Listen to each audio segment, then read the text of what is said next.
Salam dan selamat hari Minggu. Penekanan Warta Jemaat Rantepao sepanjang Minggu 17 Agustus 22 sampai dengan 13 Agustus 22 yang akan kita lalui bersama ke depan. Poin yang pertama, 03 kebaktian rumah tangga. Nyanyian yang dipakai dalam ibadah rumah tangga minggu depan adalah pelengkap kidung jemaat.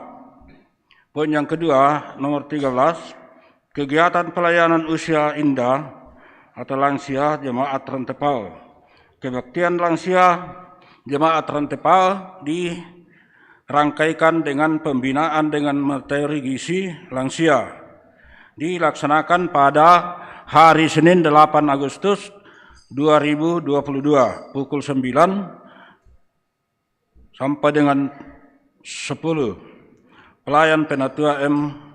Tanan Langsa. Harap Bapak Ibu para lansia jemaat Rantepao untuk menghadiri persekutuan kebaktian tersebut di gedung pelayanan jemaat Rantepao. Tuhan memberkati. Poin yang ketiga, nomor 14, persiapan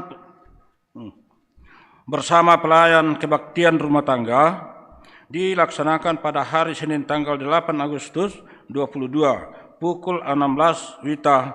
Pemimpin persiapan kebaktian rumah tangga adalah Pendeta David Tiranda STH. Poin yang selanjutnya, nomor 15, berita PWGT Jemaat Rantepao.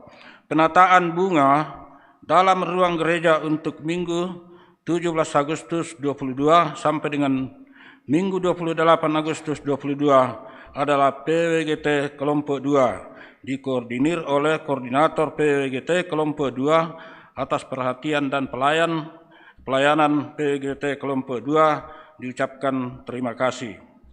Poin yang selanjutnya, nomor 16, berita Persekutuan Kaum Bapak Gereja Toraja PKBGT Jemaat Rantepao. Pertemuan 12 Agustus 22 pukul 17 WITA, tuan rumah adalah kelompok pelayan 6, pelayan Pendeta Alibartros Palilu, liturgis Penatua Thomas Rataba. Atas perhatian dan kehadiran seluruh anggota Persekutuan Kaum Bapak Gereja Toraja Jemaat Rantepao, kami ucapkan terima kasih. Tuhan memberkati. Poin selanjutnya, nomor 17, rapat pleno Majelis Gereja Toraja Jemaat Rantepao. Rapat pleno Majelis Gereja Toraja Rantepao dilaksanakan pada hari Senin 8 Agustus 22 pukul 16 WITA di Gedung Pelayanan Jemaat Rantepao. Diharapkan koordinator komisi untuk mempersiapkan laporan pelaksanaan program kerja atau bulan Januari sampai dengan Juni 22. Mohon dukungan doa warga jemaat Rantepao. Poin selanjutnya, nomor 18, berita duka cita. Telah meninggal dunia Bapak Yusuf Lebang, orang tua dari Bapak Pendeta Hendrik Lebang Batara, dan atau mertua dari Ibu Penatua Tabita Mangawa. Anggota jemaat Rantepao kelompok pada hari Kamis 14 Agustus 22 di rumah kediaman Singki. Ibadah penghiburan dilaksanakan pada hari ini Minggu 7 Agustus 22 pukul 17 WITA.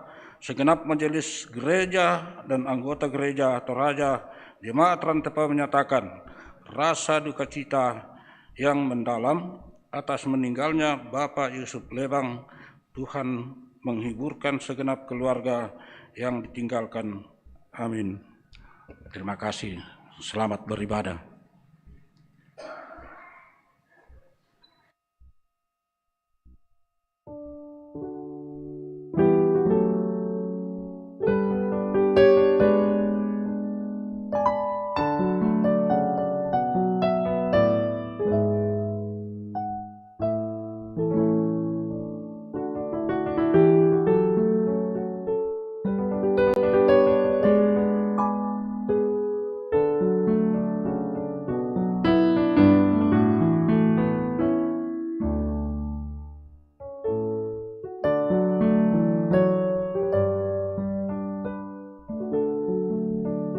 Tuhan dan selamat pagi. Haleluya, pujilah Allah pencipta langit dan bumi, Allah yang setia memelihara ciptaannya, bersyukur atas kasih dan pemeliharaannya sampai hari ini yang berkenan menyertai kita. Jemaat yang dikasihi Tuhan, mari memuliakan Dia untuk mengalami perjumpaan dengan Tuhan dalam tuntunan tema pinggang yang terikat. Saya jemput jemaat untuk bangkit berdiri dan kita memuji Tuhan dari Pujilah Tuhan Sang Raja yang Maha Mulia.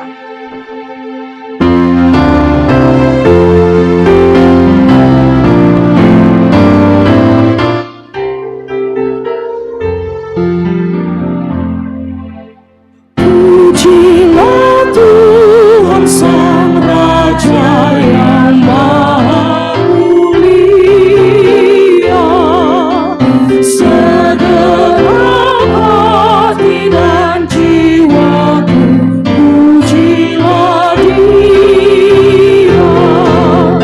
Datang berkau bila musikmu bergaul, angkatlah puji-pujian.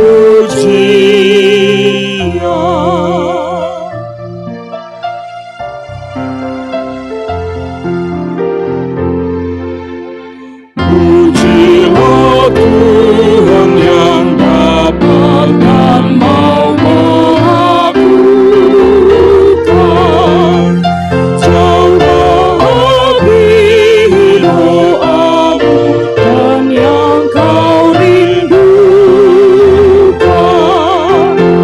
Ingat teguh, Dia berkuasa penuh, kasih-Nya terus kau temukan.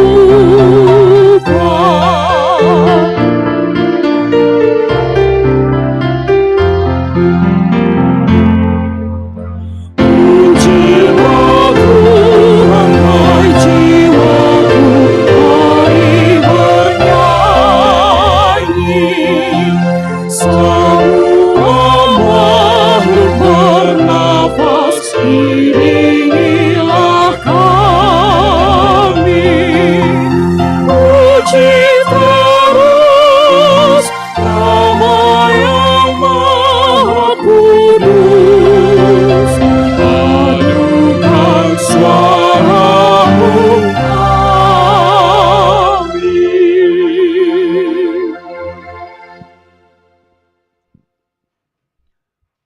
Umat Tuhan, pertolongan kita ialah di dalam nama Tuhan yang menjadikan langit dan bumi.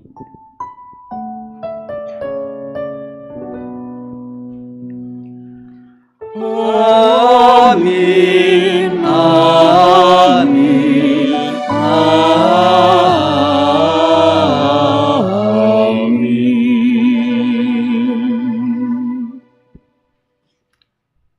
Salam kepadamu dari segala orang kudus.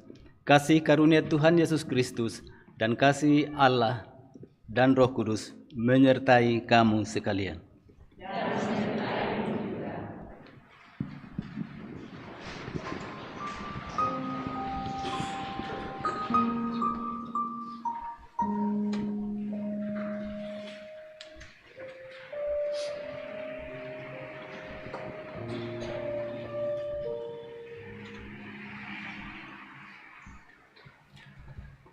Saudara-saudara, di hadapan Allah kita semua adalah orang berdosa. Kita berbuat dosa atau tidak berbuat dosa, artinya kita sadari atau tidak sadari kita tetap orang berdosa. Karena itu, saudara-saudara yang dikasihi oleh Tuhan Yesus Kristus, marilah kita dengan sungguh-sungguh merenungkan dan dengan penuh penyesalan dalam kerendahan hati sambil menyanyikan lagu di muka Tuhan Yesus, akui dosa-dosa kita.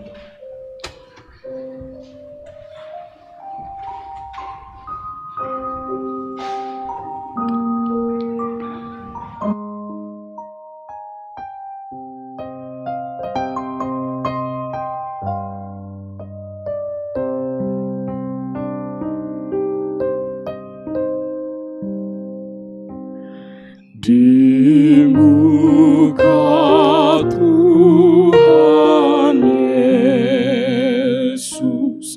Betapa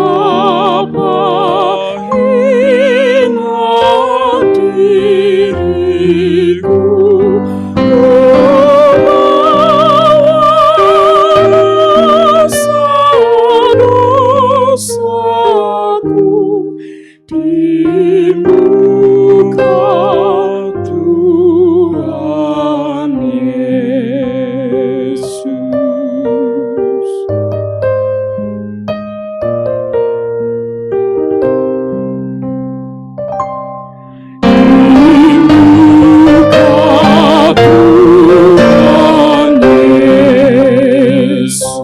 tersungkurkan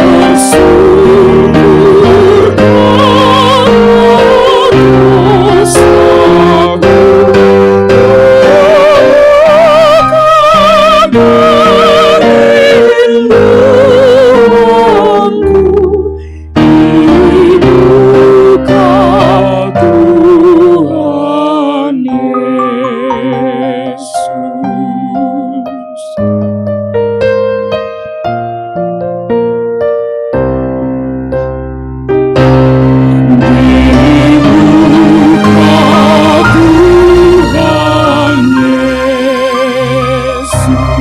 ku dapat kasih sayang-Nya, hatiku pasrah berserah di muka Tuhan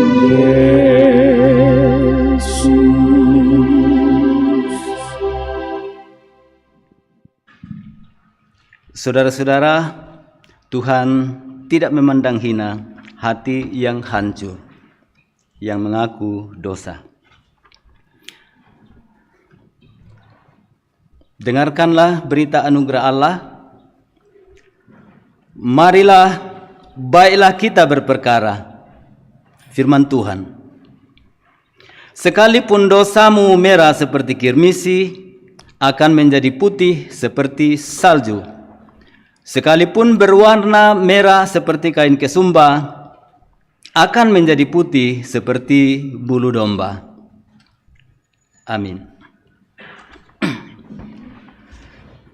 Saudara-saudara, anugerah keselamatan, karena di dalam Kristus keselamatan kita sudah dipastikan, dosa kita diampuni, maka tugas kita ialah hidup di dalam hidup yang baru, yang berpusat pada Kristus dan dituntun oleh Roh Kudus.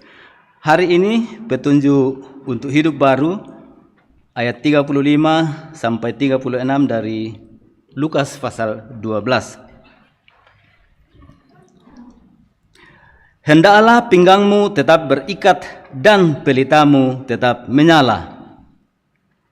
Dan hendaklah kamu sama seperti orang-orang yang menanti-nantikan tuannya yang pulang dari perkawinan, supaya jika ia datang dan mengetok pintu, segera dibuka pintu baginya. Amin. Kita akan membaca Mazmur 33 ayat 1 hingga ayatnya yang ke-22. Mazmur 33 ayat 1 hingga ayatnya yang kedua kita akan membaca secara berbalasan. Nanti ayatnya yang kedua baru Ibu Bapa membacanya.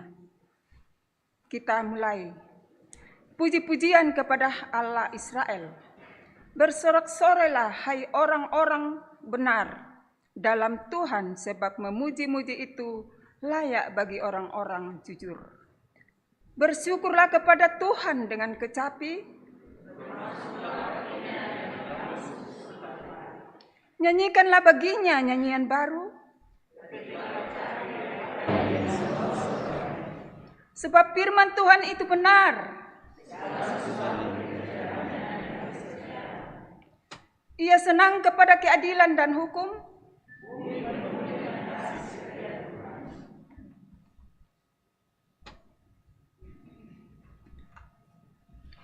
Ia mengumpulkan air laut seperti dalam bendungan.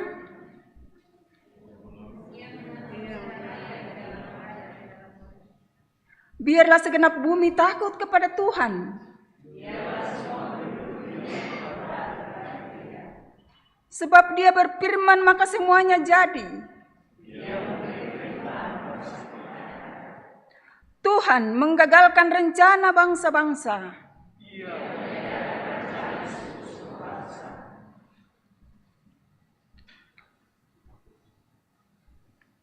Berbahagialah bangsa yang Allahnya ialah Tuhan.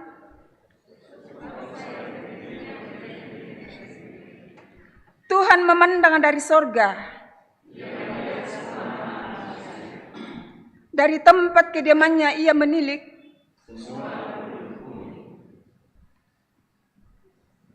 Dia yang membentuk hati mereka sekalian. Seorang raja tidak akan selamat oleh besarnya kuasa.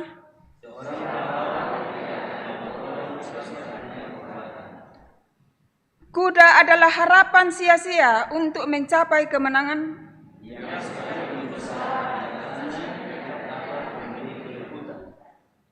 Sesungguhnya mata Tuhan tertuju kepada mereka yang takut akan Dia.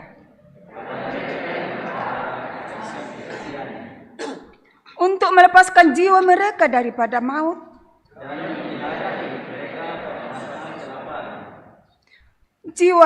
Jiwa kita menanti-nantikan Tuhan. Ya, karena Dia hati kita bersuka cita. Kasih setiamu ya Tuhan, kiranya menyertai kami. Amin.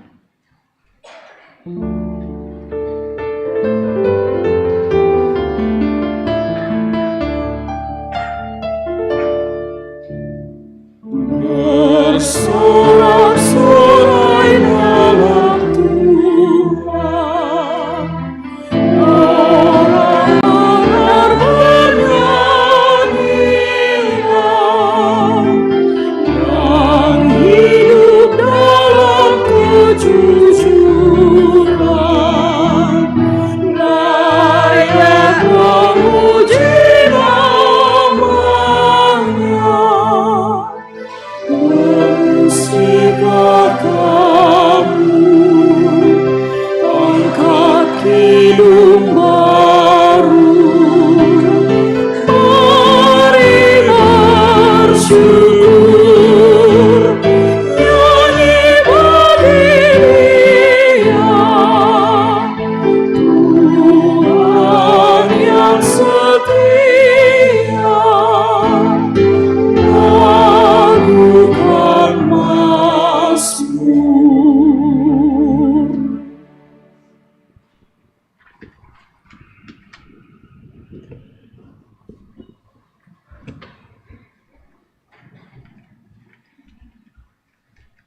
Kita siapkan diri untuk mendengarkan firman, baik yang dibacakan maupun yang dikhotbahkan. Kita berdoa.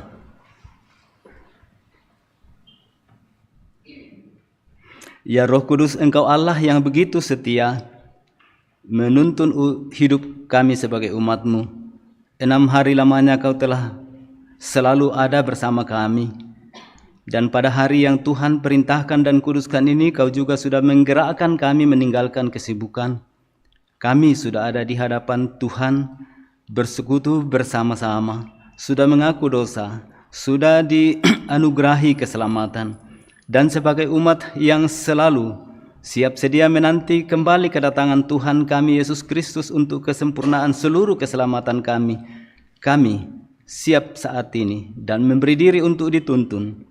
Hati, pikiran, perasaan kami dituntun untuk membaca dan mendengarkan serta merenungkan, dan untuk selanjutnya bersiap-siap melakukan dan menanti semua kehendak Tuhan, menanti kedatangan Tuhan kami kembali.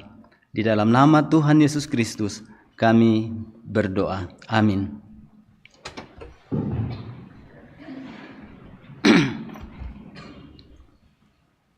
Pembacaan pertama, Kejadian pasal 15 ayat 1 sampai dengan yang ke-21. Lembaga Alkitab Indonesia memberikan judul perikop Perjanjian Allah dengan Abram, janji tentang keturunannya. Firman Tuhan. Kemudian datanglah firman Tuhan kepada Abram dalam suatu penglihatan. Janganlah takut Abram, akulah perisaimu. Upahmu akan sangat besar. Abram menjawab, ya Tuhan Allah, apakah yang akan engkau berikan kepadaku? Karena aku akan meninggal dengan tidak mempunyai anak, dan yang akan mewarisi rumahku ialah Eliezer, orang Damsyik itu. Lagi kata Abram, engkau tidak memberikan kepadaku keturunan, sehingga seorang hambaku nanti menjadi ahli warisku. Tetapi datanglah firman Tuhan kepadanya demikian, orang ini tidak akan menjadi ahli warismu, melainkan anak kandungmu, dialah yang akan menjadi ahli warismu. Lalu Tuhan membawa Abram keluar serta berfirman, coba lihat ke langit, hitunglah bintang-bintang, jika engkau dapat menghitungnya. Maka firman-Nya kepadanya, demikianlah banyaknya nanti keturunanmu. Lalu percayalah Abram kepada Tuhan, maka Tuhan memperhitungkan hal itu kepadanya sebagai kebenaran. Lagi firman Tuhan kepadanya, akulah Tuhan yang membawa engkau keluar dari Ur Kasdim untuk memberikan negeri ini kepadamu menjadi milikmu. Kata Abram, ya Tuhan Allah, dari manakah aku tahu bahwa aku akan memilikinya? Firman Tuhan kepadanya, ambillah bagiku seekor lembu betina berumur 3 tahun, seekor kambing betina berumur 3 tahun, seekor domba jantan berumur 3 tahun, seekor burung tekukur, dan seekor anak burung merpati. Diambilnyalah semuanya itu bagi Tuhan, dipotong 2, lalu diletakkannya bagian-bagian itu yang satu di samping yang lain. Tetapi burung-burung itu tidak dipotong 2. Ketika burung-burung buas hinggap pada daging binatang-binatang itu, maka Abram mengusirnya. Menjelang matahari terbenam, tertidurlah Abram dengan nyenyak.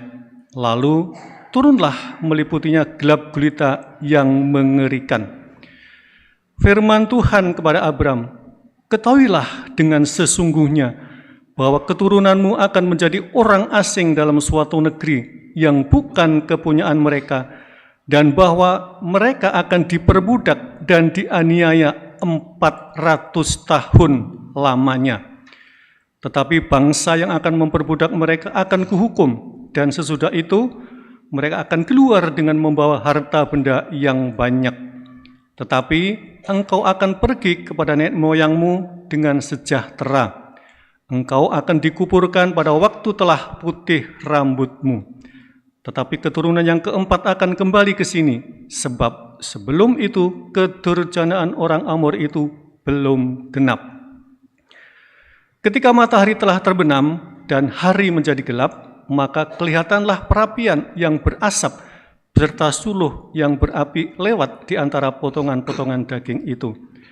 Pada hari itulah Tuhan mengadakan perjanjian dengan Abram serta berfirman, kepada keturunanmu lah ku berikan negeri ini, mulai dari sungai Mesir sampai ke sungai yang besar itu, sungai Efrat, yakni tanah orang Keni, orang Kenas, orang Kadmon, orang Het, orang Feris, orang Refaim, orang Amori, orang Kanaan, orang Girgasi, dan orang Yebus itu. Demikian firman Tuhan.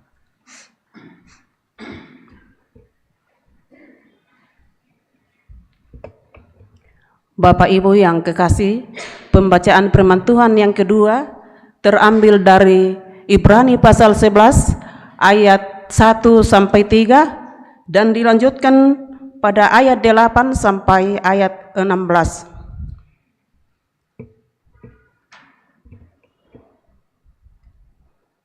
Ibrani pasal 11 ayat 1 sampai 3 dan ayat 8 sampai ayat yang ke-16.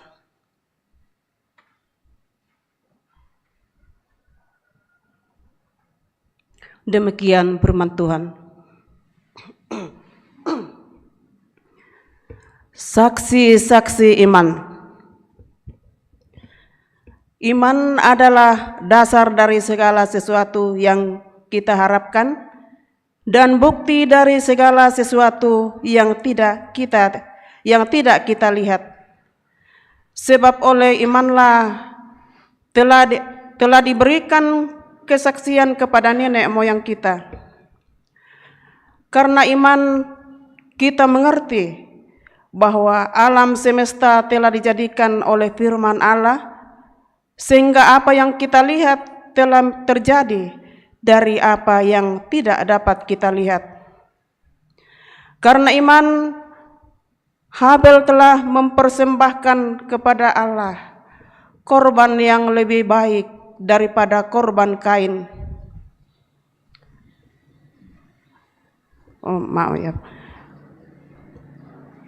Ayat 8. Karena iman Abraham taat ketika ia dipanggil untuk berangkat ke negeri yang akan diterimanya menjadi milik pusakanya, lalu ia berangkat ke negeri yang akan diterimanya menjadi milik pusakanya, lalu ia berangkat dengan tidak mengetahui tempat yang ia tujui. Karena iman ia diam di tanah yang dijanjikan itu, seolah-olah di suatu tanah asing, dan di situ ia tinggal di kemah dengan Ishak dan Yakub, yang turut menjadi ahli waris janji yang satu itu. Sebab ia menanti-nantikan kota yang mempunyai dasar, yang direncanakan dan dibangun oleh Allah.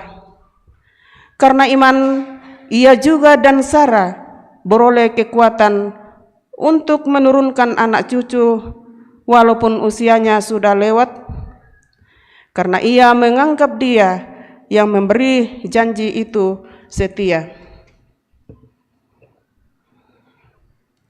Itulah sebabnya maka dari satu orang, malahan orang yang telah mati pucuk, terpancar keturunan besar seperti bintang di langit dan seperti pasir di tepi laut yang tidak terhitung banyaknya.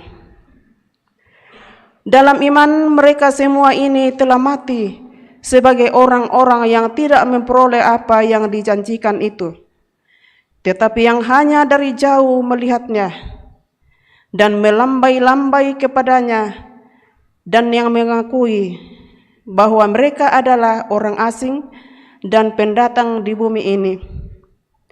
Sebab mereka yang berkata demikian menyatakan bahwa mereka dengan rindu mencari suatu tanah air. Dan kalau sekiranya dalam hal itu mereka ingat akan tanah asal yang telah mereka tinggalkan, maka mereka cukup mempunyai kesempatan untuk pulang ke situ. Tetapi sekarang mereka merindukan tanah air yang lebih baik, yaitu satu tanah air surgawi. Sebab itu Allah tidak malu disebut Allah mereka, karena Ia telah mempersiapkan sebuah kota bagi mereka. Demikian firman Tuhan.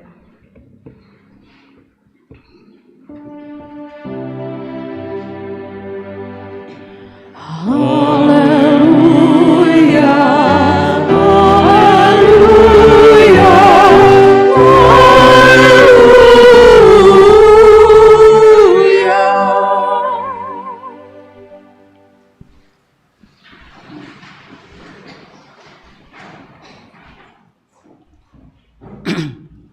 Saudara-saudara, bacaan Injil hari ini dari Lukas pasal 12. Kita baca ayat 35 sampai 48. Lukas 12 ayat 35 sampai 48. Inilah Injil Yesus Kristus. Hendaklah pinggangmu tetap berikat dan pelitamu tetap menyala. Dan hendaklah kamu sama seperti orang-orang yang menanti-nantikan tuannya yang pulang dari perkawinan, supaya jika ia datang dan mengetok pintu, segera dibuka pintu baginya. Berbahagialah hamba-hamba yang didapati tuannya berjaga-jaga ketika ia datang. Aku berkata kepadamu, sesungguhnya ia akan mengikat pinggangnya dan mempersilakan mereka duduk makan, dan ia akan datang melayani mereka. Dan apabila ia datang pada tengah malam atau pada dini hari dan mendapati mereka berlaku demikian, maka berbahagialah mereka. Tetapi ketahuilah ini, jika tuan rumah tahu pukul berapa pencuri akan datang, ia tidak akan membiarkan rumahnya dibongkar. Hendaklah kamu juga siap sedia, karena Anak Manusia datang pada saat yang tidak kamu sangkakan. Kata Petrus, Tuhan, kamikah yang engkau maksudkan dengan perumpamaan itu? Atau juga semua orang? Jawab Tuhan, jadi siapakah pengurus rumah yang setia dan bijaksana yang akan diangkat oleh tuannya menjadi kepala atas semua hambanya untuk memberikan makanan kepada mereka pada waktunya? Berbahagialah hamba yang didapati tuannya melakukan tugasnya itu ketika tuannya itu datang. Aku berkata kepadamu, sesungguhnya tuannya itu akan mengangkat dia menjadi pengawas segala miliknya. Akan tetapi, jikalau hamba itu jahat dan berkata di dalam hatinya, Tuanku tidak datang-datang, lalu ia mulai memukul hamba-hamba laki-laki dan hamba-hamba perempuan, dan makan, minum, dan mabuk, maka tuan hamba itu akan datang pada hari yang tidak disangkakannya, dan pada saat yang tidak diketahuinya, dan akan membunuh dia dan membuat dia senasib dengan orang-orang yang tidak setia. Adapun hamba yang tahu akan kehendak tuannya, tetapi yang tidak mengatakan persiapan atau tidak melakukan apa yang dikehendaki tuannya, ia akan menerima banyak pukulan. Tetapi barang siapa tidak tahu akan kehendak tuannya dan melakukan apa yang harus mendatangkan pukulan, ia akan menerima sedikit pukulan. Setiap orang yang kepadanya banyak diberi, daripadanya akan banyak dituntut. Dan kepada siapa yang banyak dipercayakan, daripadanya akan lebih banyak lagi dituntut. Amin. Kurre sumanga puang.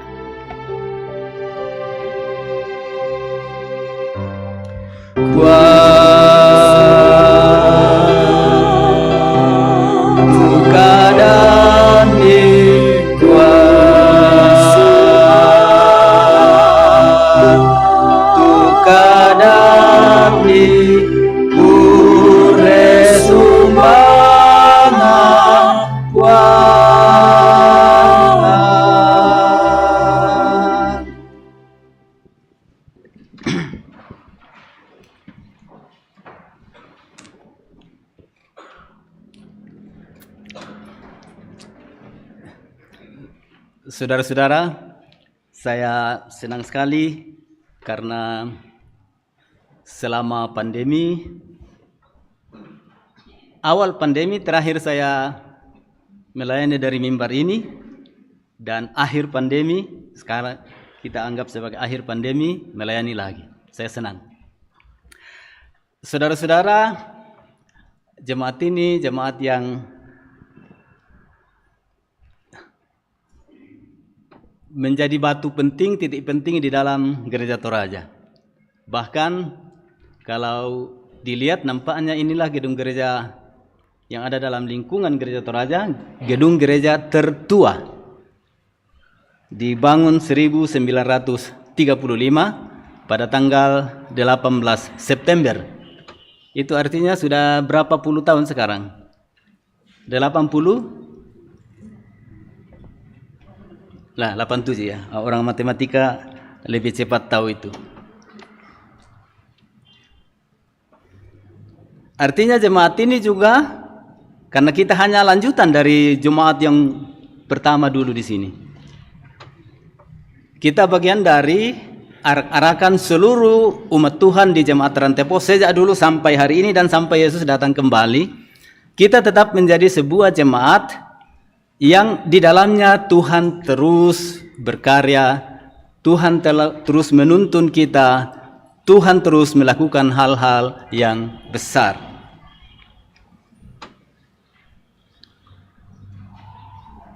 Saya sempat menghadiri ibadah syukur hari ulang tahun Jemaat Rantai Pasele yang ke-25 dan Pendeta Musa Salusu memimpin waktu itu, dan bacaan diambil dari Kolose pasal 2. Lalu dikatakan kalau umur 25 tahun itu mestinya iman kita sudah bertumbuh dan kita sudah menjadi orang dewasa. Berjalan di dalam Yesus, berakar di dalam Dia, selalu mengucap syukur, melimpah dengan syukur, dibangun di atas Dia. Seharusnya sudah seperti itu. Tapi itu memang semua jadi berjalan di dalam Dia atau tetap di dalam Dia, berakar di dalam Dia, di dalam Yesus, dibangun di atas Dia, dan selalu melimpah dengan syukur kepada Allah. Itu perbuatan-perbuatan manifestasi dari orang-orang yang sudah matang di dalam kekristenannya. Nah, saudara-saudara, hari ini bacaan kita 4 bacaan, mulai dari Mazmur 33, kemudian Kejadian 15, Ibrani 11, dan yang terakhir Lukas. Seluruh bacaan itu dihotbahkan kepada kita jemaat Gereja Toraja hari ini dengan memberi fokus pada bagaimana kita menanti kedatangan kembali Yesus. Bagaimana kita menanti kembali kedatangan Yesus. Apa yang kita buat? Persisnya tema hari ini ada di dalam liturgi. Apa ditulis? Apa? Ikat. Ya, pinggang yang tetap terikat. Ada yang hadir saat ini yang masih terampil Mak Tambeke? Indah Komite Menarang Pak Mak Tambeke.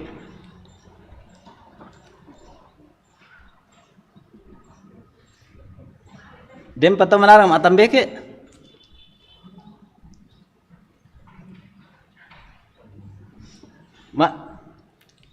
Masa tak mau tahu jemaat Rantepo bisa Mak Tambeke? Angka kami 5 itu bisa Mak Tambeke Pak.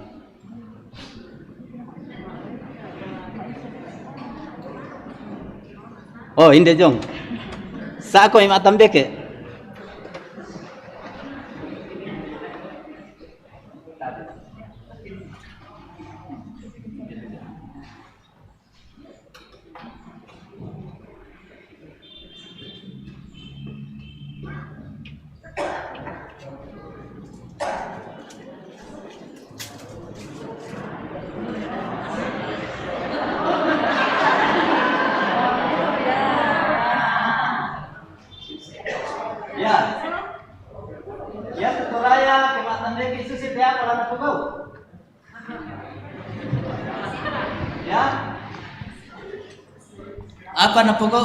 Apa lah dipogau ke susite tu pa sambu lama jama melulung begitu kayak gitu melulung yan na susi to apa ipogau adoja ya Mak Tambeke mo komisule. Ini ilustrasi saja bahwa di lingkungan masyarakat Toraja ada model, ada simbol, ada tanda-tanda pada diri seseorang siapa yang tukunan, mekalemu-lemu bangeri, Dan siapa yang siap bekerja? Silakan. Mak tambah kayak mukamia. Bisa.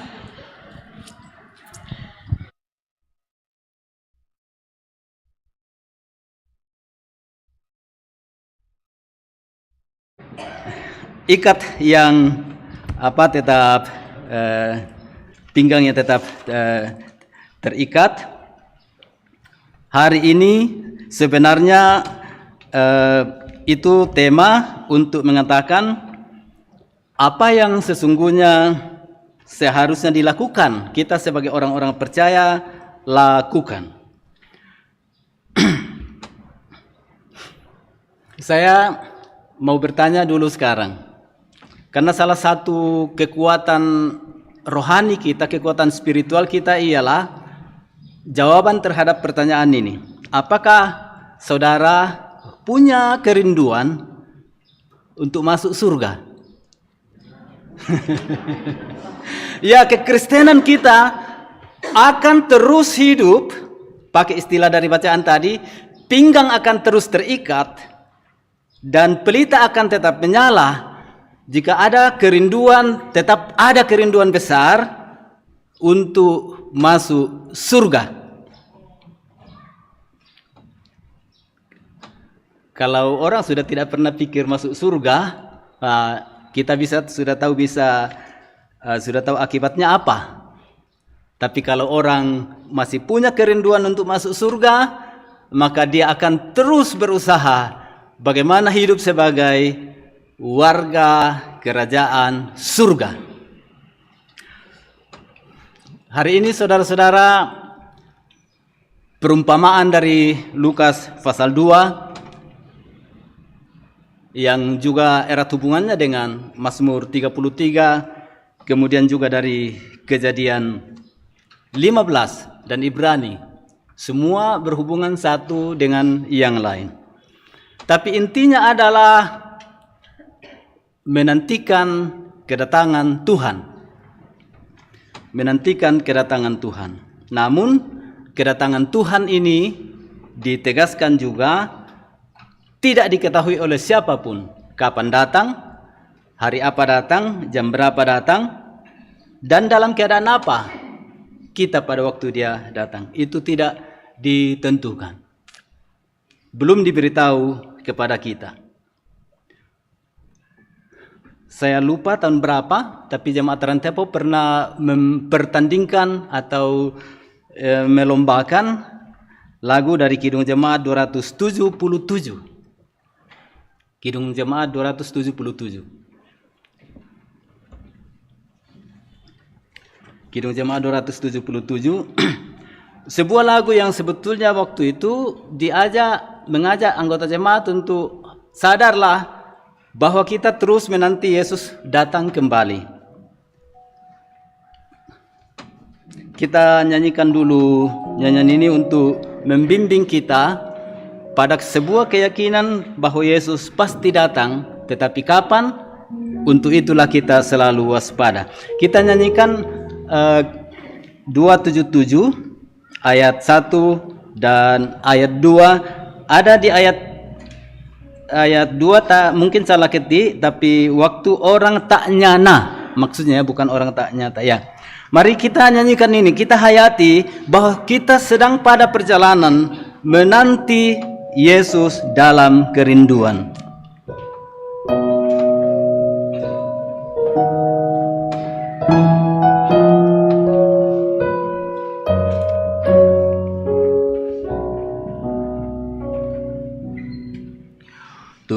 Tuhanku segera akan kembali ke dunia, tak satu pun tahu akan waktu tibanya. Di pagi cerah pada saat buana ditinggalkan sang malam pekat, masih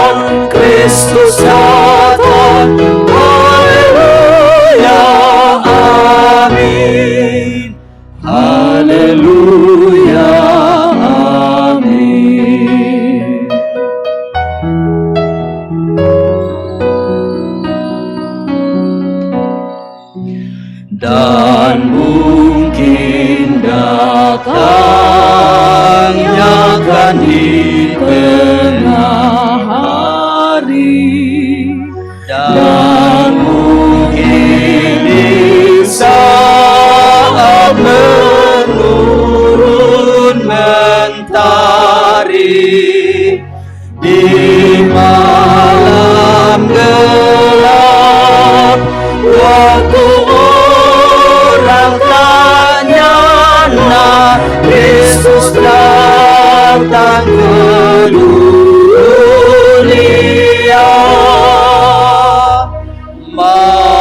Masih lamakah Tuhanku, umatmu berseru menyanyikan Kristus datang, haleluya, amin, haleluya, amin.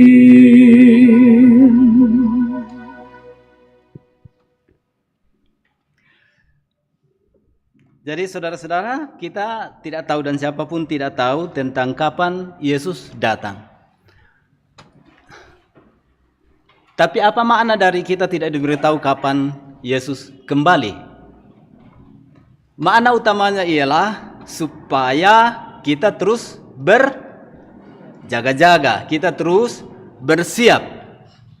Dan bersiapnya setulus hati, bersiapnya ikhlas, bersiapnya tanpa pamrih. Dan persiapan ini saudara-saudara diilustrasikan dengan bacaan tadi. Hendaklah pinggangmu tetap berikat dan pelitamu tetap menyala. Kalau tadi berikat sudah kita peragakan, dan itu artinya memang tanda siap bekerja. Pelitamu tetap menyala. Ini cara dalam bahasa Indonesia untuk menggambarkan. Sebenarnya kalau di orang-orang Israel waktu itu, untuk melewati malam, orang menyalakan api sampai pagi, karena akan sulit jika api itu tidak menyala sampai pagi, dan itu biasanya urusan para pelayan. Pinggang berikat, pelita menyala-nyala, lana-lana bernyala-nyala, betul-betul bernyala. Kalau dua hal ini dilakukan oleh para pelayan di keluarga itu berarti pelayan-pelayan itu sangat siap, benar-benar siap. Itu perintah dari Tuhan Yesus. Hendaklah pinggangmu tetap berikat dan pelitamu tetap menyala. Lalu ada ilustrasi tentang pengantin laki-laki yang pulang dari perkawinan. Jadi gambarannya di orang Israel itu kalau kawin, pengantin laki-laki itu pergi ke rumah perempuan, pestanya di sana sampai malam. Dan sesudah pesta itu, pengantin laki-laki itu kembali ke rumahnya, membawa istrinya. Dan biasa acara itu bisa sampai tengah malam, lewat tengah malam juga bisa. Dan itu berarti pegawai di rumah mempelai laki-laki ini harus terus bersiap sampai tuannya datang. Dan di sini dikatakan oleh Tuhan Yesus, kalau hamba-hamba di rumah tuannya itu bersiap, pelitanya tetap menyala, berikat pinggang, dan lain-lain, apa yang akan terjadi? Tuannya datang dan mengetuk pintu, dan pintu segera dibuka oleh para pelayan. Memang agak aneh itu pintu di sana pada waktu itu, karena tidak ada gagang dari luar. Makanya Yesus mengatakan di Wahyu 3:21, lihat aku berdiri di depan pintu dan mengetuk. Pintu mereka harus diketuk dulu. lalu orang di dalam rumah membuka dan orang di luar itu bisa masuk. Jadi bisa bayangkan kalau para pelayan ini ketiduran, pengantin laki-laki sudah datang bawa istrinya, tidak buka pintu, apa yang terjadi? Saudara bisa bayangkan kalang kabutnya, marahnya, dan lain-lain. Padahal ini baru pengantin. Jadi betul-betul dibutuhkan kesiapan para pelayan ini kapanpun, jam berapapun tuannya datang. Dan ini menjadi bagian pertama dari pemberitaan hari ini. Bahwa hamba-hamba bersiap menanti tuannya datang. Orang Kristen bersiap menanti Yesus kembali. Para hamba akan membuka pintu dan tuannya akan masuk bersama istrinya dan rombongan. Dikatakan di situ, saudara-saudara, apa yang diperoleh oleh para hamba ini yang menanti sampai tuannya datang. Begitu setianya. Ayat 37, berbahagialah hamba-hamba yang didapati tuannya berjaga-jaga ketika ia datang. Berbahagianya itu bagaimana? Keadaan menjadi terbalik. Dikatakan selanjutnya bahwa tuannya akan berubah. Jadi kalau tadi hamba-hamba yang ma'tambeke ikat pinggang, tuannya itu akan mengikat pinggangnya. Di dalam Yohanes 13 ingat juga ya waktu Yesus membasuh kaki ya, kaki murid-murid, dikatakan Yesus melepas jubahnya, baru mengikat pinggangnya, lalu membasuh kaki murid-muridnya. Jadi mengikat pinggang itu bahasa Alkitab yang sangat erat hubungannya dengan bersiap melayani, bersiap menanti. Tuan rumah, sang pengantin ini akan mengikat pinggang, lalu berbalik melayani hamba-hambanya. Saudara bisa membayangkan posisi hamba-hamba yang selama ini hanya tahunya melayani tuannya. Kali ini, oleh karena mereka sudah melakukan tanggung jawabnya dengan penuh kesabaran, kesetiaan, kepercayaan kepada tuannya, mereka berjaga sampai tuannya datang mengetuk pintu. Mereka tiba-tiba mendapat kedudukan yang sangat istimewa. Posisi yang sangat istimewa. Mereka disuruh duduk, lalu yang melayani mereka, menghidangkan makanan kepada mereka adalah tuannya sendiri. Ya bisa dipaham ya, karena tuannya kan sudah makan di rumah mempelai perempuan tadi. Sudah kenyang dia, tidak perlu dia makan. Tiba di rumah dapati para hamba begitu setia, dia berbalik melayani mereka. Saudara-saudara, ini sebuah ilustrasi untuk menjelaskan kepada kita juga bahwa kalau kita setia, berjaga-jaga sampai Yesus datang kembali, maka kita akan mengalami suasana surgawi seperti ini. Tuhan akan melayani kita. Tuhan akan memberi kehormatan kepada kita.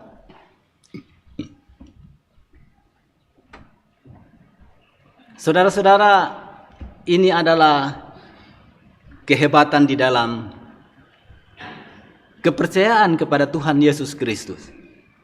Kita hamba, tapi oleh karena perlakuan dan kasih karunia dari Tuhan kita sendiri, kita diubah status menjadi orang yang dilayani, orang yang diselamatkan, orang yang diberi semua yang kita butuhkan.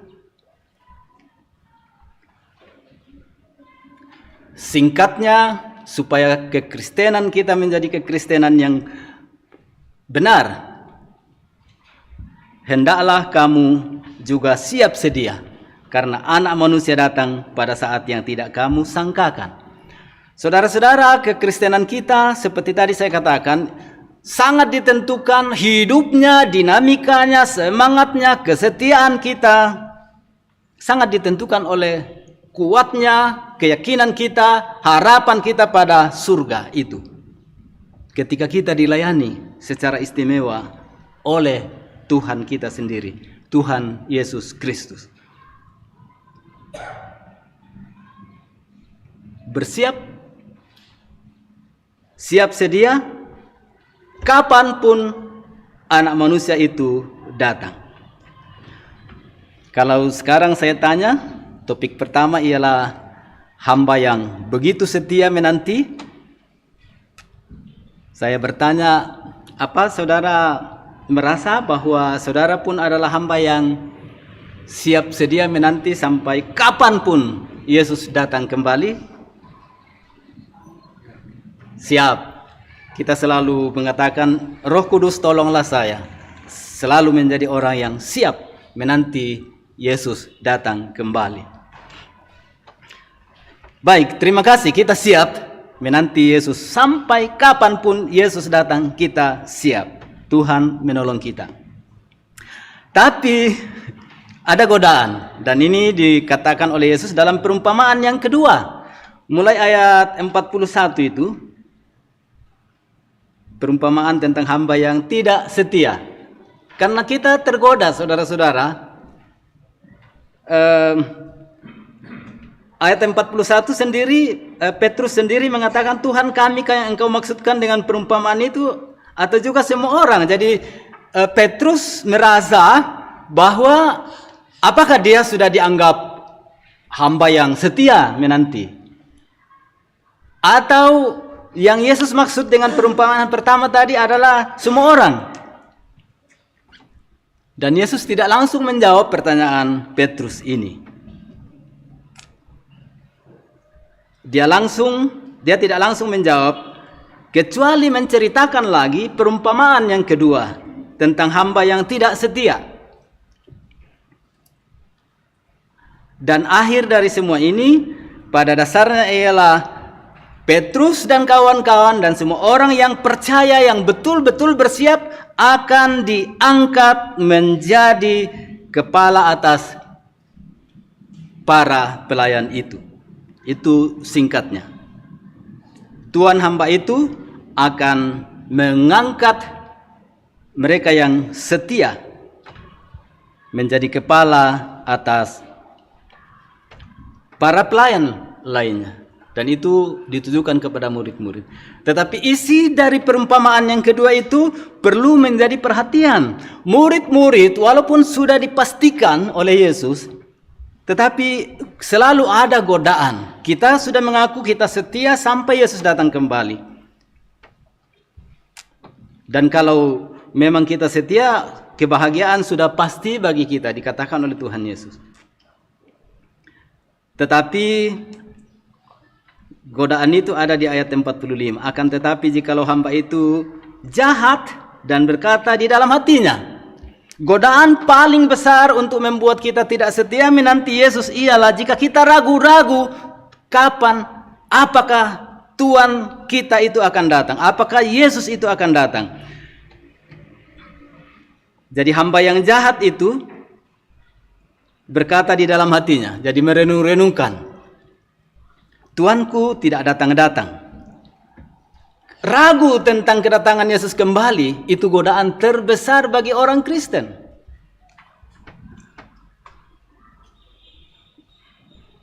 Saya sering mendengar orang mengatakan endaran tandai. So, mungkin saudara-saudara juga pernah mengajak orang, mengatakan, memberi nasihat kepada orang, tapi menyatakan endaran tandai. Nah, kamu bang mora. Kamu bang mora tutama suruga.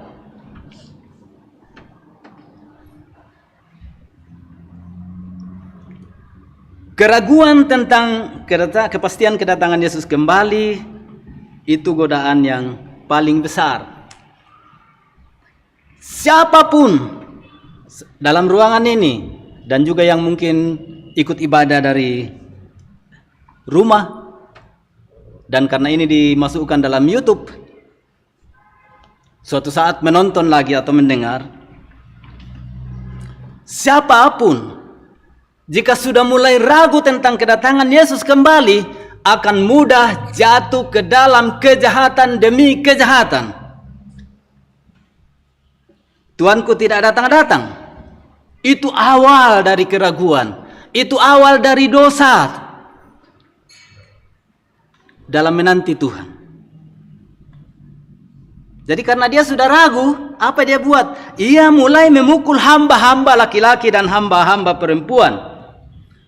Makan, minum, mabuk.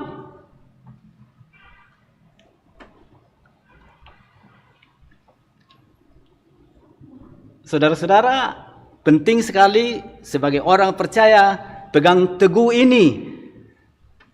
Yang sudah kita katakan tadi, saya siap menanti Yesus kapanpun dia datang. Tuhan menolong saya, Tuhan menolong kita. Tapi selalu harus waspada terhadap kemungkinan ini, Tuanku tidak datang-datang juga. Lalu tergoda untuk melakukan hal-hal yang memang bertentangan dengan kehendak Tuhan. Saudara-saudara, kalau kita lihat kelakuan masyarakat kita, banyaknya nasihat firman Tuhan disampaikan di berbagai kesempatan, tapi apakah itu membuat masyarakat Toraja ini menjadi masyarakat kerajaan Allah? Masyarakat yang takut akan Tuhan? Masyarakat yang bertobat, masyarakat yang hidup baru? Kita bisa punya dua jawaban. Sebagian ya, sebagian yang lain mungkin tidak. Tidak percaya bahwa Yesus akan datang, jadi tidak peduli apapun yang dia kerjakan, jangan buat saja. Kekuatan-kekuatan di dalam masyarakat, doktrin-doktrin dianggap filosofi-filosofi yang makin menjauhkan kita dari iman kepada Tuhan.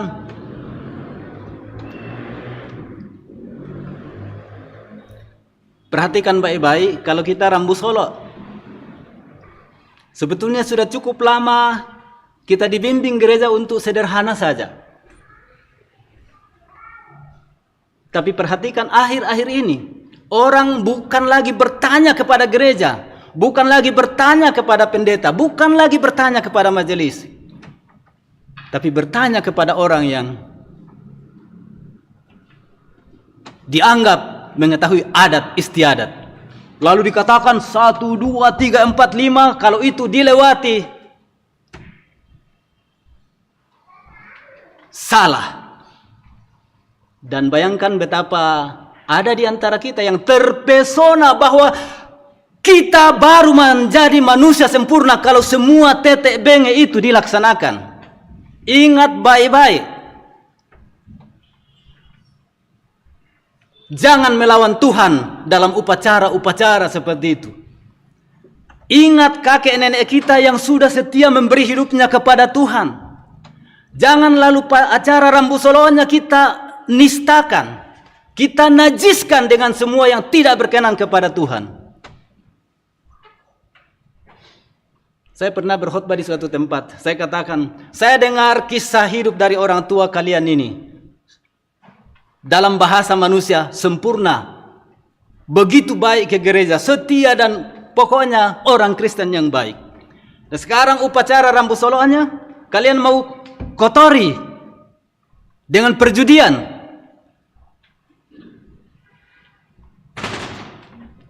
Lalu saya katakan bahasa kasar saya, kalau saya bayangkan orang tua kamu, kalian sudah duduk baik-baik di surga bahagia, lalu kalian datang tarik lagi dari dalam demi kesenangan kamu sendiri.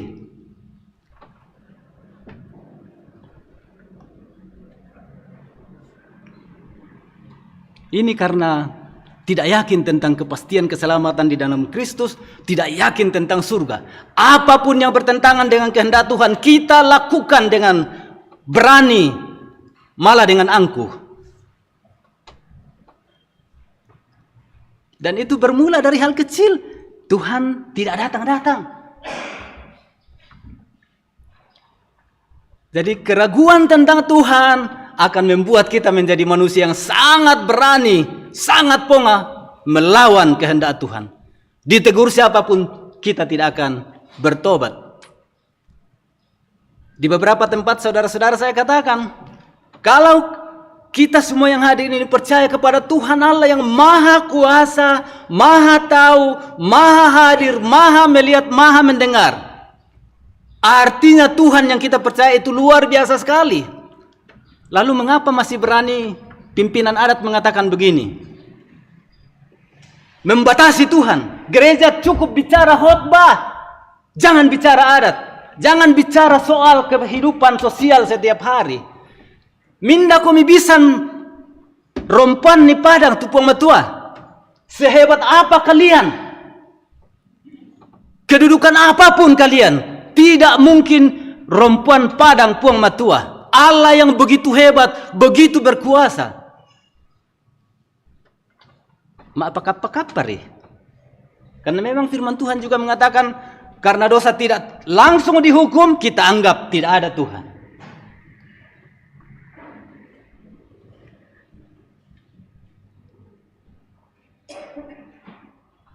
Jadi saudara-saudara, ini perlahan-lahan kita perlu ditegur keras.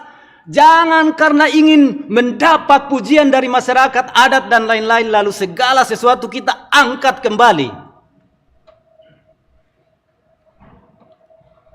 Karena sebetulnya itu semua menuju ke dewata. Mataku uki sengke deata jadi yan nata ani pogok utos halaki. Jadi pilihannya mau ikuti deata atau ikuti Tuhan Yesus. Supaya kita lebih mudah mengambil pilihan.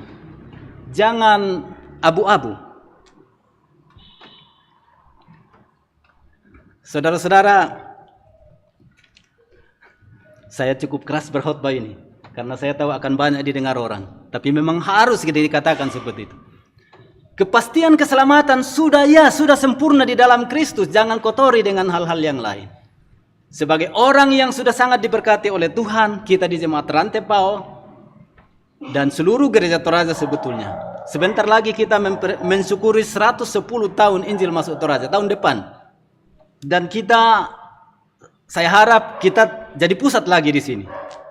Kita jadi tuan rumah untuk ibadah syukur atau apapun di tempat manapun ditempatkan oleh BPS nanti. Tapi setidak-tidaknya di sini atau tidak di sini upacaranya, kita Jemaat Rantepo perlu terus memperlihatkan kita ada di sini, siap menanti kedatangan Tuhan Yesus Kristus. Jadi kita semarakkan, walaupun dalam tingkat jemaat saja. Toh, karena kadang-kadang juga karena bersama BPS ya hilang-hilang itu Jemaat Rantepo toh. Karena kita pikir, pasti banyak orang jadi anggota jemaat malah kurang yang datang. Tidak apa-apa, kalaupun tidak di sini nanti kita sendiri buat. Kita semarakkan, perlihatkan bahwa kita semua siap menanti Yesus datang kembali. Saudara, bagian terakhir dari perikop ini bicara tentang adapun hamba yang tahu akan kehendak Tuannya tetapi yang tidak mengadakan persiapan, tidak melakukan apa yang dikehendaki Tuannya, ia akan menerima banyak pukulan, dan yang tidak tahu dan melakukan kurang pukulannya. Singkatnya begini. Kita sudah tahu kehendak Tuhan. Tuhan dan Tuhan kita sudah tahu. Salah satu dosa yang tidak diampuni ialah dosa menghujat Roh Kudus. Yang di dalam Ibrani dikatakan, siapa yang sudah menikmati kesukaan surgawi di dalam Tuhan Yesus Kristus, lalu dengan sengaja, kata sengaja ini penting. Lalu dengan sengaja melanggar apa yang kita ketahui itulah kehendak Tuhan, kita langgar. Di sini dikatakan menerima banyak pukulan. Artinya dimarah. Ya. Tapi yang tidak tahu dan melakukan kurang pukulannya. Analogi lain dikatakan, kepada siapa yang banyak diberi, dituntut banyak. Artinya kita yang tahu banyak, bertanggung jawab lebih banyak lagi. Makanya kami para pendeta, yang hidup kami 100% untuk Tuhan, dari kami dituntut jauh lebih banyak daripada semua anggota jemaat. Kami harus berusaha, berdoa, menjadi teladan yang baik dalam kesalehan, di dalam kekristenan, di dalam iman. Kalau tidak, jelas hukumannya ada. Kita tidak main-main dengan hal macam ini. Saya bukan pendeta bukan karena mata pencaharian. Di banyak tempat, kadang-kadang saya bilang sama majelis, kalau kalian tidak membuka kemungkinan pelayanan lain hanya karena takut uang transport, saya pikir pikiran kalian itu salah.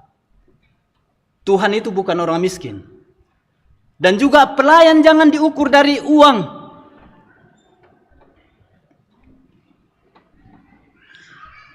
Kalau kita mulai dari uang, kita sudah salah. Pendeta juga bisa tergoda itu.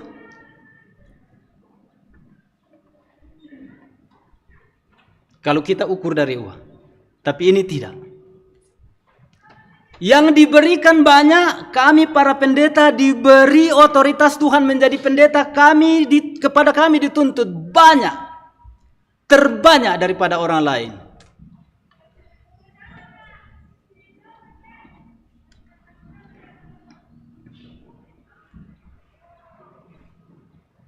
Jadi kalau kami kurang-kurang, ada kekurangan kami, tolong ditegur baik-baik. Ini majelis, kalau ada kekurangan kami para pendeta, tegur baik-baik, tidak usah dipermalukan di dalam sidang, datang ke rumah, beritahu apa kekurangan kami, dan doakan kami.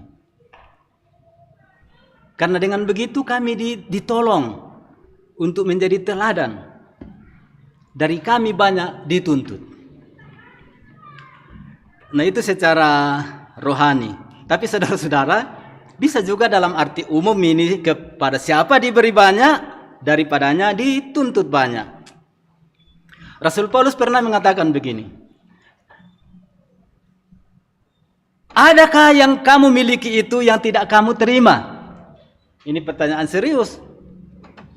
Coba.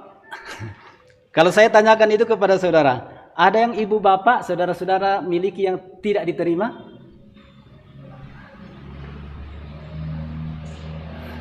Ada yang tidak kita terima?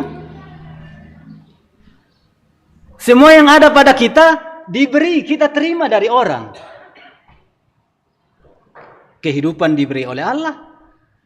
Harta benda kita terima dari Allah dan lain-lain. Semua yang kita miliki itu adalah pemberian Allah. Kita terima dari Tuhan. Kalau begitu, saudara-saudara,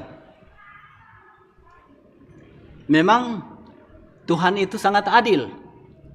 Kalau harta benda diberi kepada kita oleh Tuhan, banyak, dari kita dituntut banyak juga. Kalau di gereja ini yang hadir saat ini ada yang kaya, dan yang juga akan mendengar, ingat baik-baik ini. Tuhan sudah memberkati kalian, saudara-saudara sekalian, dan kita semua. Jangan berlagak sebagai Tuhan besar atas Tuhan Allah. Kalau kita punya, jangan tunggu panitia pembangunan, jangan tunggu pendeta, majelis datang bawa les ke rumah baru kasih uang kepada Tuhan.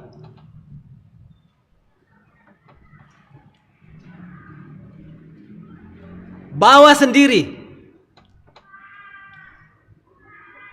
Ada rekening jemaat, isi ke sana.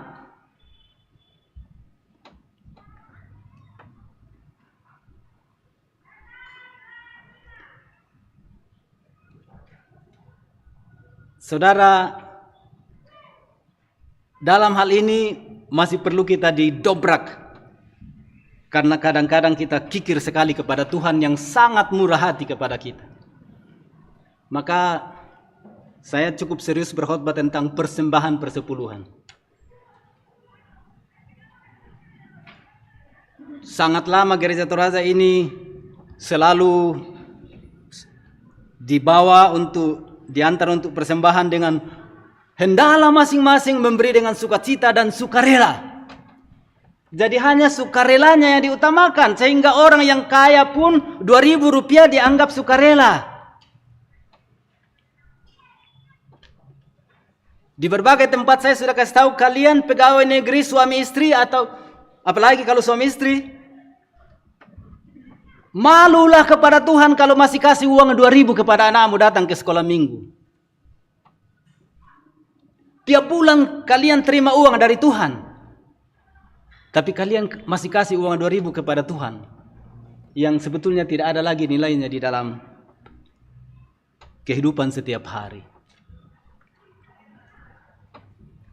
Itu tidak berarti bahwa hanya orang kaya yang memberi. Makanya saudara-saudara, persepuluhan itu cara paling adil Tuhan kepada umat manusia. Semiskin-miskinnya orang 10% dari yang dia terima dibawa kepada Tuhan. Ada petani yang tidak dapat uang setiap bulan. Satu kali dia panen entah ayam atau babi atau pisang atau pertanian lain. Dia masukkan, dia bawa ke gereja. Cukup. Kalau hari Minggu berikutnya tidak ada uang, tidak apa-apa, datang saja, Tuhan tahu keadaanmu. Jangan biasakan malu datang ke gereja karena tidak ada uang. Memang malu datang ke gereja tidak ada uang, kalau ada uang lalu kita katakan tidak ada. Tapi kalau memang tidak ada datang, Tuhan tidak cari uangmu, Tuhan cari hatimu. Jadi persembahan persepuluhan itu adil untuk semua orang. Maka orang kaya dapat keuntungan sebagai kontraktor atau apalah dalam 1 tahun 1 miliar. 100 juta dibawa kepada Tuhan itu sama dengan sang sisi puntin atau matua. Tetak dikasengna sama toh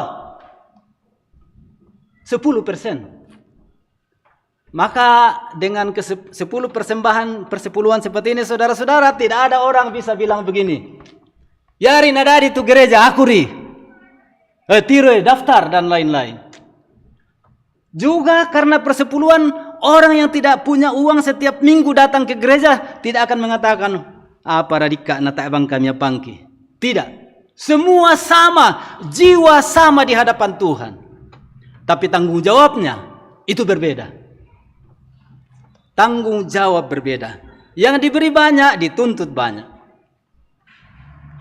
Yang diberi sedikit, sedikit dituntut. Saudara-saudara, dengan hal-hal macam inilah kita berikat pinggang dan api kita menyala. Yesus datang kembali, kita siap. Kita dilayani, dihidangi oleh semua yang baik, oleh Tuhan kita Yesus Kristus. Amin.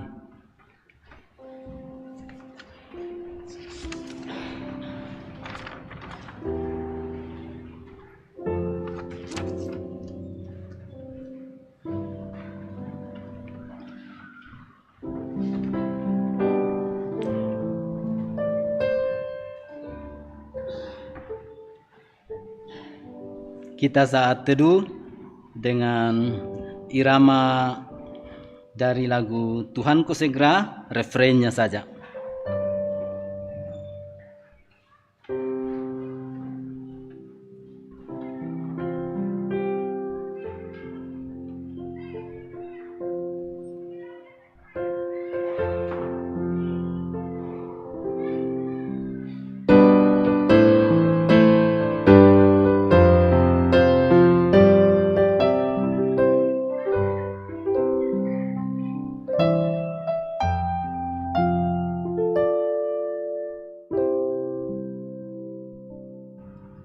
Tuhan menolong kita sehingga kita betul-betul siap kapanpun Yesus datang.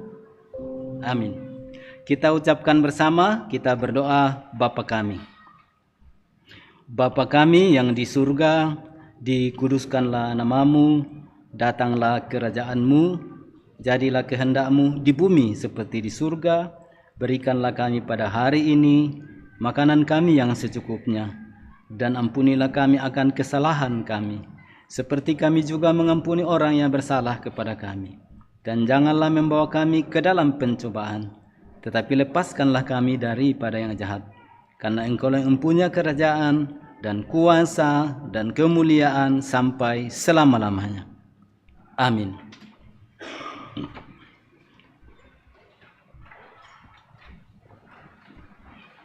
Kita mengucapkan pengakuan iman sesuai dengan pengakuan iman Gereja Toraja. Kita percaya bahwa oleh anugerah Allah dalam kuasa Roh Kudus, kita Gereja Toraja mengaku bahwa Yesus Kristus itulah Tuhan dan Juru Selamat. Dan pengakuan itu kita rincikan di dalam pengakuan bahwa Allah berfirman kepada manusia yang ditebus, dikuduskan dan dipanggil menjadi umat Allah untuk disuruh ke dalam dunia bagi pekerjaan penyelamatan menuju zaman akhir.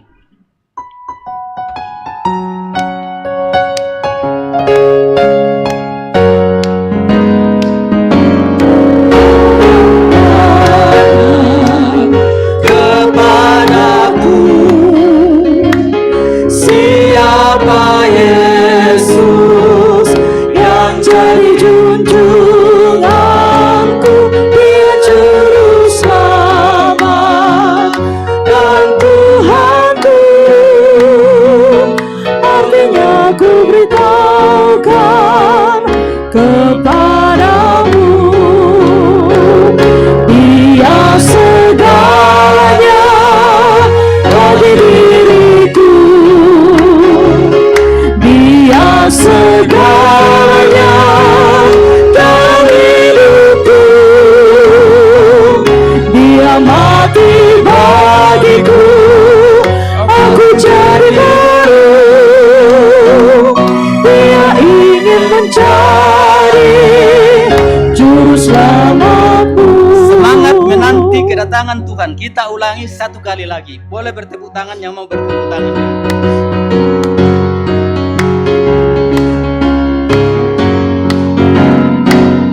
Ada yang tanya kepadaku, siapa Yesus yang jadi junjunganku, Dia juru selamat dan Tuhanku. Artinya ku beritahukan kepadamu, Dia segalanya bagi diriku, Dia segalanya dalam hidupku, Dia mati bagiku, aku jadi baru. Dia ingin mencari juru selamatku.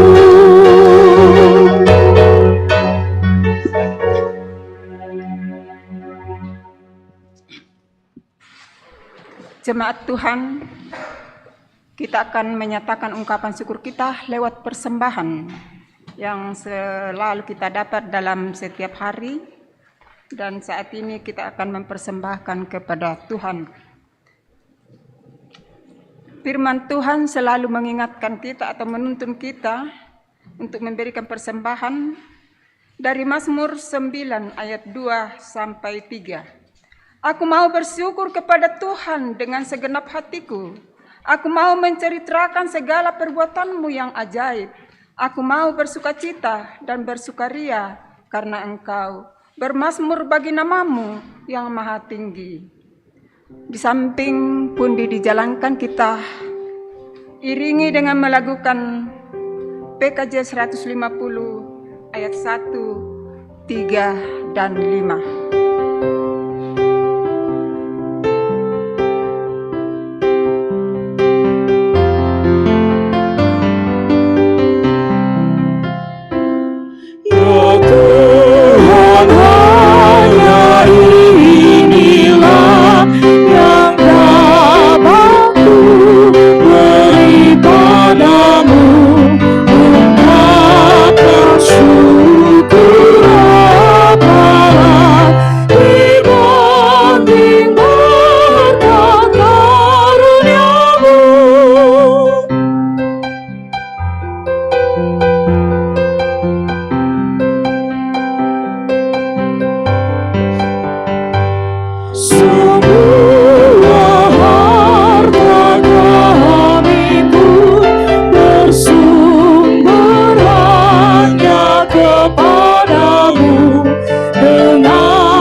Pujian hormat terimalah, ya Tuhan sumber segala berkat di tiap waktu dan tempat.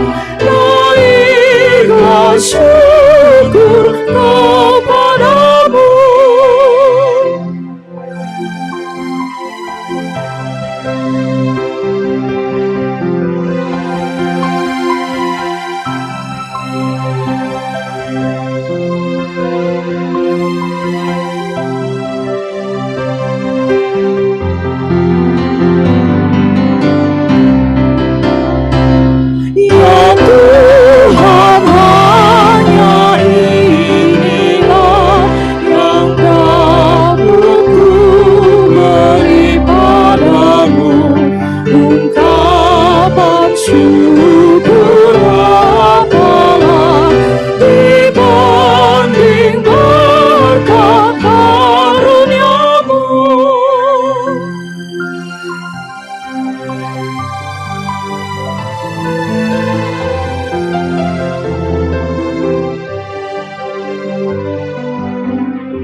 Doa syukur dan syafaat.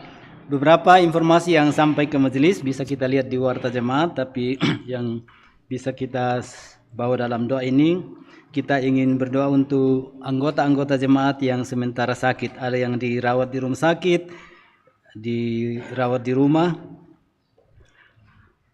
Yang sampai ke majelis ada 20 orang, dan yang baru diterima tadi Mama Lionel mau melahirkan dengan sesar di rumah sakit Marampa. Jadwalnya itu besok. Kita juga berdoa untuk hari ulang tahun anggota jemaat. Banyak sekali nih, 56 orang. Berarti setiap hari sekitar 10 orang berhari ulang tahun. Syukur kepada Tuhan. Berdoa untuk orang tua kita yang sudah lanjut usia yang ada di antara kita atau yang ada di kampung, di tempat yang jauh. Berdoa untuk pekerjaan dan usaha anggota jemaat, dan juga kita doa untuk yang sementara mencari pekerjaan. Berdoa untuk pelayanan sepanjang minggu di jemaat ini, untuk pertumbuhan dan pendidikan anak-anak kita, generasi muda kita di setiap jenjang. Kita mau berdoa bersama karena kita berduka bersama dengan keluarga Pendeta Hendrik Batara dan Pendeta Tabita, ya, ayahanda Bapak Yunus Lebang meninggal 2 hari yang lalu di Singki. Kita juga berdoa untuk pemerintah, untuk TNI, Polri, bagian kesehatan dan semua yang berhubungan dengan kehidupan sosial masyarakat kita setiap hari. Mari kita berdoa.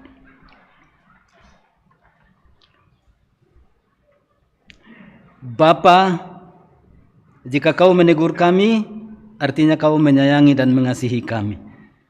Roh Kudus akan membuat kami selalu tahu kehendak-Mu dan melakukannya, dan tahu yang tidak Kau kehendaki dan menghindarinya.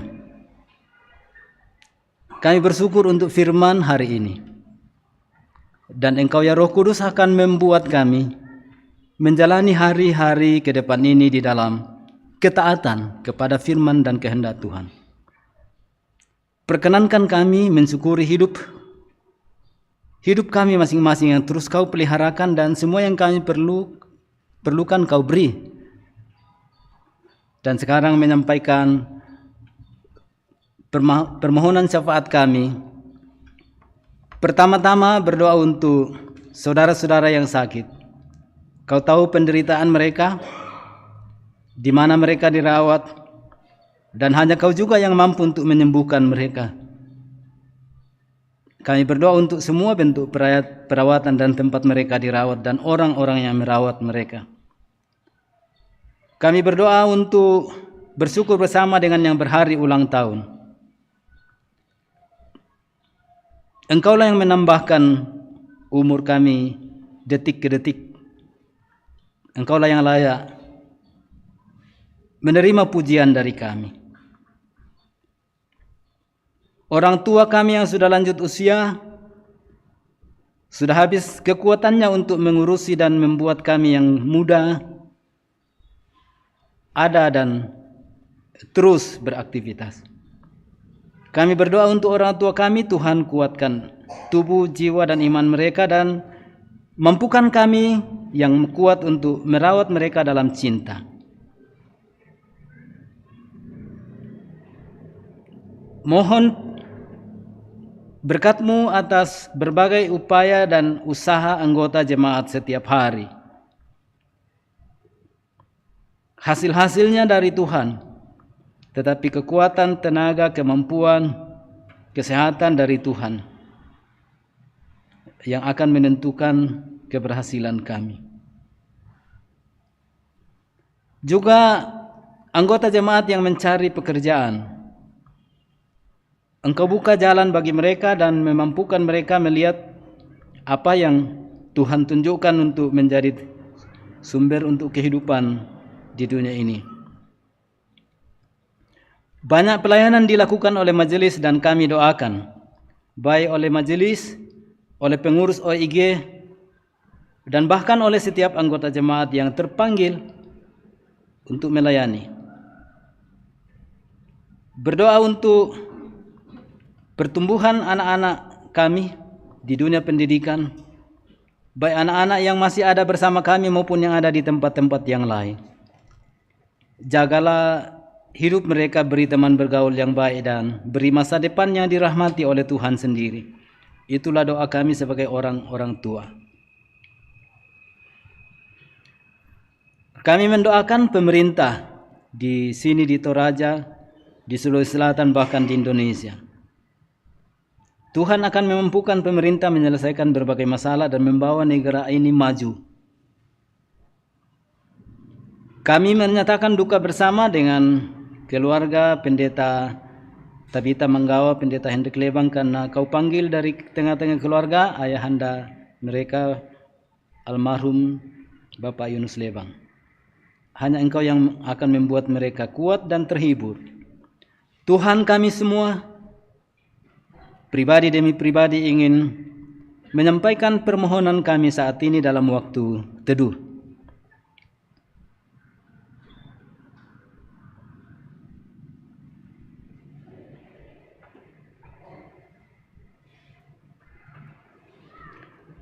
Bapa, sebagai umat yang selalu siap menanti Yesus datang kembali, kami juga siap menerima kehendak Tuhan apapun dalam hidup kami dan mampukan kami menjadi orang yang taat. Amin.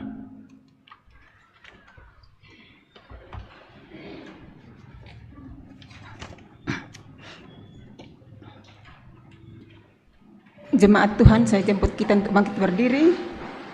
Dan kita kembali memuji Tuhan dari Kidung Jemaat 277 ayatnya 3 dan 4. Dan kelak membahana dari Hosana, malaikat untuk mengiring gajahnya, alas sejarah dan penuh kemuliaan serta kasihkan umatnya. Masihlah maka Tuhanku, umatmu berseru, menyanyikan Kristus datang.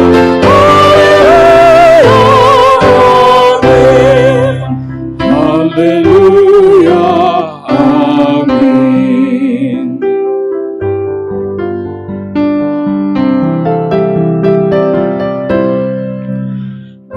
Lenyaplah derita, lenyap rata tangis, dan hilanglah malapetaka kuasa iblis. Hatiku berhut mengenangkan detiknya milik Yesus diterimanya. Masihlah maka Tuhanku, umatmu berseru, menyanyikan Kristus datang. Haleluya, amin. Haleluya, amin.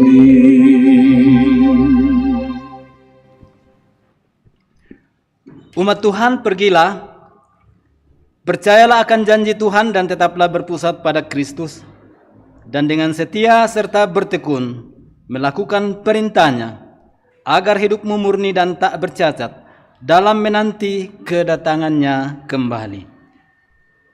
Terimalah berkat Tuhan. Tuhan memberkati engkau dan melindungi engkau. Tuhan menyinari engkau dengan wajahnya dan memberi engkau kasih karunia. Tuhan menghadapkan wajahnya kepadamu dan memberi engkau damai sejahtera. Amin. Sebagai nyanyian syukur, tak lama lagi Tuhan datanglah, kita nyanyikan 2 kali.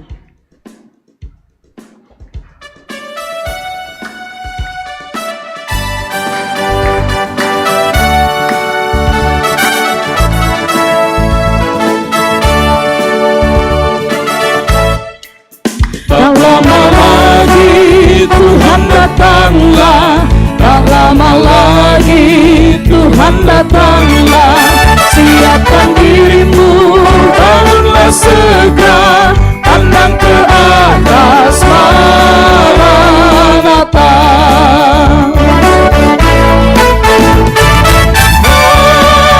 Maranatha, Tuhan datang. Bangunlah segera, siapkan dirimu, Tuhan mau datanglah.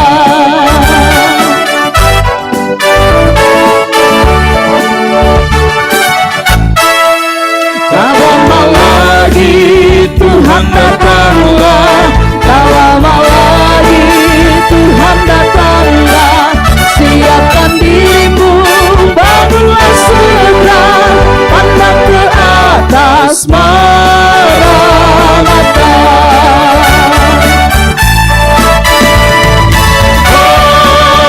Maranatha, Tuhan datang. Bangunlah segera, siapkan dirimu, Tuhan mau datanglah.